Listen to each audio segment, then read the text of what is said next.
বাবারে বাবা, আজকের ওয়েদারটা কিন্তু একদম দারুণ। আর এই ওয়েদারে একটু এরকম টক ঝাল মাখা খেতে কার না ভালো লাগে। তাই আমার বাড়িতে ছিল এরকম একটা বাতাবি লেবু, সেটাই নিয়ে এখন যাচ্ছি বর্ষাদের বাড়ি। আর এই যে দেখো আকাশে কত সুন্দর তুলোর মতো মেঘ, দেখে মনে হচ্ছে পুজো কিন্তু একদম চলেই এসেছে। মনে হচ্ছে বলাটাও কিন্তু ভুল, কারণ পুজো কিন্তু সত্যি আর মাত্র কয়েকটা দিন বাকি। আর এই যে দেখো বর্ষাদের উঠোনে কীরকম কাদা, বৃষ্টি হলে এই জায়গা দিয়ে কিন্তু একদমই পেরোনো যায় না।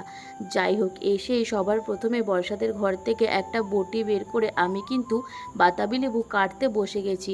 আর জানো তো, এই বটিটাতে একদমই ধার ছিল না, আমার কিন্তু কাটতে খুবই প্রবলেম হচ্ছিল। আর যারা যারা বাতাবি লেবু কাটতে পারো না, তারা কিন্তু এই প্রসেসটা ট্রাই করতে পারো।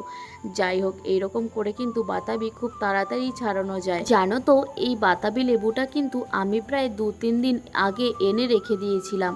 কবে থেকেই ভাবছি মাখা করব, সেটা আর হয়ে উঠছিল না। তাই আজকে একদমই ভাবনা চিন্তা বাদ দিয়ে চলে এসেছি ওদের বাড়িতে। আর ওদের বাড়ি না আসলে হয়তো আজ মাখা করা হতোও না। আর এই যে দেখো, নুন, লঙ্কা, চিনি সব কিছুই কিন্তু এর মধ্যে দিয়ে দিয়েছি। আর কিন্তু এর মধ্যে কিছুই দিইনি, একদম সিম্পলভাবে মাখিয়েছি। আর বর্ষা কিন্তু টেস্ট করে বলেছিল দারুণ হয়েছিল। টাটা।